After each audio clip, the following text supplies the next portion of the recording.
Hi dears, എല്ലാവർക്കും പുതിയ വീഡിയോയിലേക്ക് സ്വാഗതം. അപ്പോൾ കഴിഞ്ഞ വീഡിയോയിൽ ഈ വെള്ളച്ചാട്ടത്തിൻ്റെ ഇവിടെ എത്തിയപ്പോൾ ഞാൻ വീഡിയോ വൈൻഡപ്പ് ചെയ്തേക്കായിരുന്നു. അപ്പോൾ ഇനി നമ്മൾ വെള്ളച്ചാട്ടം കാണാനായിട്ട് ഇവിടെ വണ്ടി പാർക്ക് ചെയ്തിട്ട് അതിൻ്റെ അടുത്തേക്ക് പോവാട്ടോ. അപ്പോൾ അവിടെ ചെന്നിട്ടുള്ള വീഡിയോസാണിത്. ഈ വെള്ളച്ചാട്ടത്തിൻ്റെ പേര് ചീയപ്പാറ വെള്ളച്ചാട്ടം എന്നാട്ടോ. ഇതിങ്ങനെ നേരിമംഗലമൊക്കെ കഴിഞ്ഞ് അടിമാലി എത്തുന്നതിന് മുമ്പായിട്ടുള്ള വെള്ളച്ചാട്ടമാണ്. അപ്പോൾ ഇവിടെ കുറേ വണ്ടികൾ പാർക്ക് ചെയ്തിട്ട് ഒരുപാട് ടൂറിസ്റ്റുകൾ ഇങ്ങനെ കാഴ്ച കാണാനായിട്ട് നിൽപ്പുണ്ട് കേട്ടോ. ഇപ്പം ഇനി കുറച്ചും കൂടി ടൈം കഴിയുന്തോറും ഇവിടെ ഭയങ്കര ബ്ലോക്ക് ആവട്ടെ. ഇപ്പോൾ ഇങ്ങനെ ആളുകൾ വന്ന് തുടങ്ങിയിട്ടേ ഉള്ളൂ. ഇനി ടൈം കഴിയുന്തോറും ഇതിങ്ങനെ ബ്ലോക്കായി വരും. അപ്പോൾ ഞങ്ങളും അതിൻ്റെ ഇടയ്ക്കിലേക്ക് പോവുകയാണ് കാഴ്ചകൾ കാണാനായിട്ട്. അപ്പോൾ ഈ വെള്ളമാണെങ്കിൽ ഏതോ മലമുകളിൽ നിന്ന് എത്ര ഹൈറ്റിൽ നിന്നാണ് ഈ വെള്ളം വരണേന്ന് ഞാൻ ഇങ്ങനെ നോക്കാം കേട്ടോ. ഒത്തിരി ഹൈറ്റിൽ നിന്നാണ് വന്നത്. ഞാൻ പറയേണ്ടത് സ്വർഗത്തിൽ നിന്ന് തന്നെ വെള്ളമാണോ എന്ന്, അത്ര ഹൈറ്റിൽ നിന്നാണ് അത് വന്നത്. ഇങ്ങനെ മടക്ക് വെള്ളമായിട്ട്.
ഞാനിപ്പോൾ അവിടെ എൻ്റെ സൗണ്ട് മ്യൂട്ട് ചെയ്തിട്ടതാട്ടോ. കാരണം ആ വാട്ടർഫോൾസിൻ്റെ ആ ഫുൾ സൗണ്ടും എഫക്റ്റും കിട്ടിക്കോട്ടെ എന്ന് വിചാരിച്ചിട്ട്.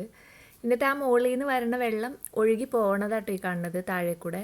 ഈ വെള്ളം ഇനി ഇങ്ങനെ താഴേക്ക് ഒഴുകി പോയിട്ട് പെരിയാറിൻ്റെ കൈവഴികളുണ്ട് ഇവിടെ. അപ്പോൾ ആ ചെറിയ പുഴകളിൽ ചെന്ന് ചേർന്നിട്ട് അത് ഒഴുകി പെരിയാർ പുഴയിൽ വന്ന് ചേരും കേട്ടോ. അങ്ങനെയാണ് ഈ ഹൈറ്റിൽ നിന്ന് വരുന്ന ഈ വെള്ളം ഈ റോഡിൻ്റെ അടിയിലൂടെയാണ് ഈ താഴേക്ക് പോയിക്കൊണ്ടിരിക്കുന്നത്. മനോഹരമായിട്ടുള്ള കാഴ്ചയാണെന്ന് പറയേണ്ട ആവശ്യമില്ലല്ലോ, കാണുമ്പോൾ തന്നെ അറിയാമല്ലോ. അപ്പോൾ അതങ്ങനെ ഇങ്ങനെയുള്ള കാഴ്ചകൾ കണ്ടു കഴിഞ്ഞാൽ പിന്നെ അവിടെ ഇങ്ങനെ സ്റ്റക്കായി നിൽക്കുന്ന സ്വഭാവം ഉണ്ട് കേട്ടോ എനിക്കാണെങ്കിൽ ഈ പ്രകൃതിയോട് ഇച്ചിരി സ്നേഹം കൂടുതലാണോ എന്ന് എനിക്ക് തോന്നാറുണ്ട്. അപ്പോൾ ഞാനതങ്ങനെ ആസ്വദിച്ച് ഈ വെള്ളമൊക്കെ ഇങ്ങനെ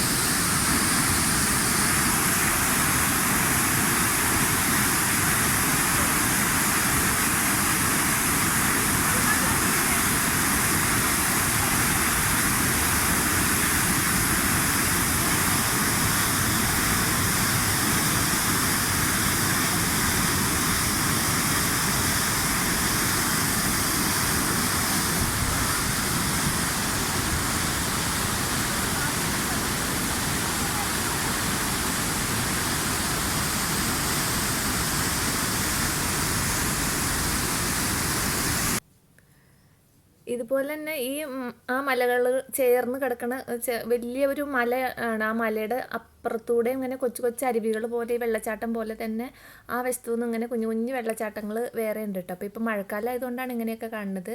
മഴയില്ലാത്ത സമയത്താണെങ്കിൽ ഇത്ര ഒന്നുമില്ല കേട്ടോ. ഈ വെള്ളവും ഇത്രയും ഫോഴ്സിനല്ല വരുന്നത്. ഇപ്പോൾ മഴയായതുകൊണ്ട് നല്ല മനോഹരമായിട്ടുള്ള കാഴ്ചകളായിരുന്നു. അപ്പോൾ ഈ എല്ലാ പാറകളും ഇങ്ങനെ വെള്ളത്തിൽ കുളിച്ച് കരിക്ക് ഈ ചെറിയ റോഡ് നമ്മൾ പോണ വഴിക്ക് കാണുന്ന എല്ലാ മണ്ണും മരങ്ങളും പാറകളും എല്ലാം ഇങ്ങനെ നമ്മൾ കുളിച്ച് ഒരുങ്ങി നിൽക്കും പോലെ ആട്ടോ ഇപ്പോൾ ഈ മഴ പെയ്തിട്ട് നിൽക്കുന്നത്. എല്ലായിടത്തുനിന്നും ഇങ്ങനെ വെള്ളം ഇറ്റിട്ട് ഇങ്ങനെ വീഴുണ്ടാവും. നല്ല കാഴ്ചകളാണ് കാണാനായിട്ട്. അങ്ങനെ ആ വെള്ളച്ചാട്ടത്തിൻ്റെ അവിടെ നിന്ന് ഞങ്ങൾ പോവാട്ടോ അടുത്ത സ്ഥലത്തേക്ക്. അപ്പോൾ ഇതിങ്ങനെ പോയിക്കൊണ്ടിരിക്കുമ്പോഴും നമുക്ക് മനസ്സിൽ ആ വെള്ളച്ചാട്ടത്തിൻ്റെ ആ സൗണ്ടും ആ ഒരു എഫക്റ്റും ഒക്കെ ഇങ്ങനെ ഉണ്ടാവും.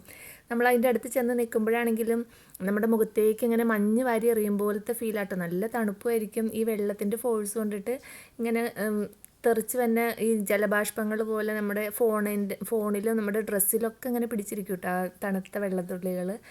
അങ്ങനെ ഇപ്പോൾ ഞാനതൊക്കെ ഫോണൊക്കെ തുടച്ച് ക്ലീനാക്കിക്കൊണ്ടിരിക്കുകയാണ്. പിന്നെ നമ്മൾ ഇടയ്ക്ക് ഒരു സ്നാക്സ് ഒക്കെ എടുത്ത് കഴിക്കാമെന്ന് വിചാരിച്ച് ബാഗിൽ നിന്ന് അതൊക്കെ എടുത്ത് കഴിച്ചുകൊണ്ടിരിക്കുക കേട്ടോ. നമുക്ക് പോകുമ്പോൾ വന്നപ്പോൾ വാങ്ങിയിട്ട് വന്നതായിരുന്നു. ഈ പോണ വഴിക്കൊക്കെ ഇങ്ങനെ ചെറിയ ചെറിയ വെള്ളച്ചാട്ടങ്ങൾ വേറെ ഉണ്ട് കേട്ടോ. അപ്പോൾ ചിലരൊക്കെ പല സ്ഥലങ്ങളിലൊക്കെ ഇറങ്ങി നിന്ന് ഫോട്ടോയൊക്കെ എടുക്കുന്നുണ്ട്. നമ്മളും കുറേ സ്ഥലത്തൊക്കെ ഇറങ്ങി ഫോട്ടോയൊക്കെ എടുത്തിട്ടുണ്ട്. അപ്പോൾ ഇങ്ങനെ എല്ലാം കണ്ടു കഴിയുമ്പോൾ ബോറാവില്ല. അപ്പോൾ അതുകൊണ്ട് കുറേയൊക്കെ മിസ്സാക്കി. പിന്നെ ഫോണിലാണെങ്കിൽ മെമ്മറി ഫുള്ളായി, ചാർജും കുറഞ്ഞുകൊണ്ടിരിക്കുകയുണ്ടായി. അപ്പോൾ കിട്ടിയതൊക്കെ വീഡിയോ എടുത്തിട്ടുണ്ട്. പിന്നെ ഈ കണ്ടോ ഈ പാറകളൊക്കെ ഇങ്ങനെ വെട്ടിട്ട് വെച്ചേക്കണത് ഞാൻ പറഞ്ഞില്ലേ റോഡിന് വീതി കൂട്ടാൻ വേണ്ടിയിട്ട്, പാറ പൊട്ടിക്കാൻ വേണ്ടിയിട്ടാട്ടോ. അപ്പോൾ പൊട്ടിച്ച ഭാഗത്താണ് ആ വര പോലെ കാണുന്നത്.